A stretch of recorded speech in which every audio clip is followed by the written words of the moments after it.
Hello प्यारे साथियों, आपका स्वागत है टीचिंग जॉब बाय अनुराग रंजन में। आज के इस क्लास में हम यूपी टेट की सीडीपी का क्लास 2 ले रहे हैं। इसमें हम पढ़ेंगे बाल विकास का अर्थ, आवश्यकता और विकास के सिद्धांत। क्लास शुरू करने से पहले मेरा आप लोगों से रिक्वेस्ट है, अगर आप लोग चैनल पर नए आए हैं तो चैनल को कर लीजिए सब्सक्राइब और बेल आइकन को दबा दीजिए ताकि नए वीडियो के लिए नोटिफिकेशन आपको सबसे पहले मिल सके। तो बिना देर किए चलिए क्लास को स्टार्ट करते हैं। हमारा पहला टॉपिक है बाल। हमारा सब्जेक्ट होता है बाल विकास। तो हमें पहले ये समझना होगा कि बाल होता क्या है। बाल का अर्थ होता है बालक। जब हम बाल विकास में पढ़ते हैं तो बालक से हमारा संदर्भ होता है जन्म से पूर्व किशोरावस्था तक। बालक का तात्पर्य बाल्यावस्था से अर्थात जन्म से 12 वर्ष तक। किंतु बाल विकास के अंतर्गत जब हम बालक का अध्ययन करते हैं तो गर्भावस्था से, यानी कि जब वो इस धरती पे नहीं आया होता तब से लेकर किशोरावस्था यानी कि 18 वर्ष तक हम इसका अध्ययन करते हैं, किशोरावस्था तक। विकास एक ऐसी प्रक्रिया है जिसका प्रारंभ गर्भावस्था से लेकर मृत्यु तक चलता है, अर्थात जीवन के अंतिम क्षण तक हमारे विकास चलता है। विकास के कुछ सिद्धांत थे जो यूपी टेट, सी टेट, अन्य एग्जाम में इसके क्वेश्चन आते हैं। तो हम आगे पढ़ेंगे विकास के सिद्धांत क्या है। देखिए, हम यहाँ पे पहले में मेजर डिफरेंस समझ लेना होगा कि मनोविज्ञान और बाल विकास में क्या अंतर है। मनोविज्ञान जो है एक वातावरणीय परिप्रेक्ष्य को कम ध्यान देता है, लेकिन बाल विकास क्या है, वातावरणीय प्रभाव को विशेष रूप से महत्व देता है। बाल मनोविज्ञान में हम लोग गर्भावस्था से लेकर बाल्यावस्था यानी कि जन्म से लेकर 12 वर्ष तक इसका अध्ययन करते हैं, लेकिन जब हम बाल विकास में पढ़ते हैं तो गर्भावस्था से लेकर किशोरावस्था यानी कि 18 वर्ष तक हम इसका अध्ययन करते हैं। बाल विकास का महत्व क्यों है, इसके कुछ पॉइंट है, हमें इस पर विशेष ध्यान देना होगा। पहला पॉइंट है बच्चे के विकास के लिए। जैसे 3 वर्ष का बच्चा है, ठीक से बोल नहीं पाता है, तो आप उसके साथ क्या करेंगे। जाहिर सी बात है, अगर बच्चा बोल नहीं पाता है तो उसको बोलने के लिए अवसर देंगे, उसको कुछ टॉपिक देंगे, उसको उसके एज पीयर ग्रुप के साथ खेलने के लिए, बोलने के लिए उसको टाइम देंगे। जो बच्चे का विकास होता है अक्सर एकल परिवार में ना होकर संयुक्त परिवार में, यानी जहाँ मम्मी पापा चाचा चाची ढेर सारे फैमिली होंगे, वहाँ पे बच्चे का विकास अधिकतर होता है। हम बाल विकास इसलिए पढ़ते हैं क्योंकि हमें बच्चे की विभिन्नता को समझ हो सके, और टीचर के लिए ये बहुत ज़रूरी है कि बच्चा किस तरीके से समझता है, मतलब वो कितना समझ सकता है या पढ़ने में वो कैसा है, हमें इसके लिए मदद करता है। एग्जाम्पल के तौर पे हम समझ लेते हैं कि 5 वर्ष का कोई बच्चा है, उसको आप बिना प्लस माइनस जोड़ घटाना सिखाए, आप कोई समीकरण हल कर दे, 5 साल का बच्चा क्या ये समीकरण हल कर पाएगा? कभी नहीं कर पाएगा।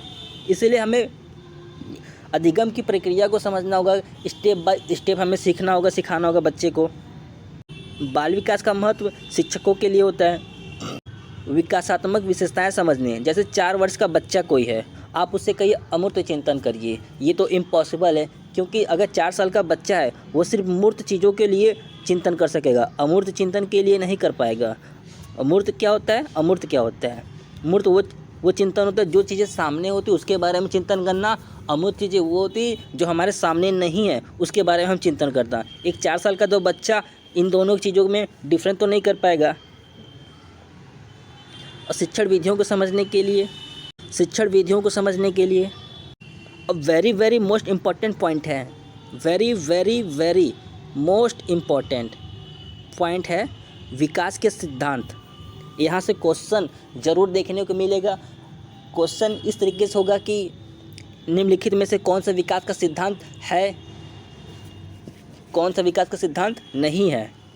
तो चलिए हम पहला सिद्धांत पढ़ लेते हैं, विकास का निरंतर का सिद्धांत। विकास निरंतर यानी जन्म से लेकर मृत्यु तक विकास होता रहता है। और फॉर एग्जांपल हम समझ लेते कैसे जन्म से लेकर मृत्यु तक हमारा विकास होता है। अब देखिए, जब कोरोना टाइम हुआ था तो पहले टीचर लोग डिजिटल तो नहीं पढ़ाया करते थे, पहले ऑफलाइन क्लास हुआ करती थी। लेकिन अगर एक 50 साल का टीचर है, जब लॉकडाउन हुआ तो 50 साल का टीचर ने कंप्यूटर को चलाना सीखा, पीडीएफ बनाना सीखा, ऑनलाइन क्लास कैसे लिए जाती है इसके बारे में सीखा, तो ये टीचर का डेवलपमेंट हुआ कि नहीं हुआ? यही है विकास का निरंतर का सिद्धांत। दूसरा पॉइंट है विकास की दर असमान। विकास की दर असमान क्यों होती है? कि कभी कभी हमारी हाइट 1 सेंटीमीटर बढ़ सकता है, कभी कभी 2 सेंटीमीटर बढ़ सकता है, कभी बाल्यावस्था में 3 सेंटीमीटर बढ़ेगा, कभी किशोरावस्था में 4 सेंटीमीटर बढ़ेगा। आपने ज़रूर नोटिस किया होगा कि जिन बालकों का हाइट 12 साल के पहले रुका होता है और अचानक जो 12 साल के बाद यानी 14 से 18 साल के बीच में आते हैं तो उनकी हाइट अचानक से बढ़ क्यों जाती है? क्योंकि ये विकास की दर है जो असमान होती है। नेक्स्ट पॉइंट है हमारा व्यक्तिगत विभिन्नता। अलग अलग बच्चों का विकास अलग अलग गति से होता है। अब कोई बच्चा, ज़रूरी नहीं कि कोई बच्चा, ऐसा कहा जाता है कि लगभग 1 साल का बच्चा चलने लगता है, लेकिन ये ज़रूरी नहीं कि हर एक बच्चा 1 साल में चलने लगे। और ये भी कहा जाता है कि लगभग 3 साल का बच्चा बोलने लगता साफ साफ। यह कोई ज़रूरी नहीं, कंपलसरी नहीं कि हर बच्चा 3 साल में बोलने लगे। नेक्स्ट पॉइंट है पैटर्न में एकरूपता। लगभग सभी बच्चे 1 वर्ष तक चलना सीख जाते हैं, 3 वर्ष तक सभी बच्चे बोलना सीख जाते हैं। ये क्या पैटर्न में एकरूपता है ये। नेक्स्ट पॉइंट है सामान्य से विशेष की ओर। ये सामान्य से विशेष की ओर बहुत इम्पॉर्टेंट है। जब कोई छोटा बच्चा होता है तो पहले किसी चीज़ को पकड़ने के लिए पूरी मुट्ठी से पकड़ता है, लेकिन जैसे जैसे वो बच्चा बड़ा हो जाता है तो वो उस चीज़ों को उंगलियों से पकड़ता है। पहले बच्चा घुटनों के बल चलता है, फिर वो बच्चा पैरों के बल चलता है, यानी कि जिसमें हमारा ग्रॉस मोटर जो डेवलपमेंट है, यानी कि विकास जो है ग्रॉस मोटर स्किल से फाइन मोटर स्किल होता है। वो ग्रॉस मोटर स्किल से फाइन मोटर स्किल होता है, यानी कि हमारे स्थूल शारीरिक गतिविधियों से सूक्ष्म यानी फाइन मोटर स्किल हो जाता है। ठीक है। नेक्स्ट है हमारा एकीकरण का सिद्धांत। जैसे शारीरिक विकास से मानसिक विकास, सभी विकास एक दूसरे से जुड़े हुए। शारीरिक विकास से मानसिक विकास, भाषा का विकास संज्ञानात्मक विकास को प्रभावित करता है, ये जाहिर सी बात है। जब भाषा का विकास होगा तो संज्ञान का विकास होगा, यानी बुद्धि, सोचने समझने का विकास होगा। बच्चे के जब शब्दकोश बढ़ेगा यानी कि भाषा का जब विकास होगा तो उसके बोलने, आवृत्ति करने की क्षमता का विकास होगा। तो ये हमारी संज्ञानात्मक विकास का प्रभाव डालेगा। वेरी मोस्ट इम्पॉर्टेंट पॉइंट ये है विकास का दिशा दो दिशा होता है। एक होता है सिफेलोकार्डल, एक होता है प्रॉक्सिमल डिस्टल। सिफेलोकार्डल को हिंदी में शीर्षगामी शिरोपदोमुखी कहते हैं और प्रॉक्सिमो डिस्टल को समीपस्थगामी अधोगामी के सिद्धांत करते हैं। इसमें क्या होता है कि हमारा जो विकास होता है सर से लेके पांव तक होता है सिफेलोकार्डल में, और प्रॉक्सिमो डिस्टल में केंद्र से, शरीर के केंद्र से बाहर की ओर होता है, यानी कि पहले केंद्र में विकास होगा फिर बाहर की ओर विकास होगा, यानी हाथों की तरफ। इन दोनों का नाम याद कर लीजिएगा, सिफेलोकार्डल क्या होता है, प्रॉक्सिमल डिस्टल क्या होता है।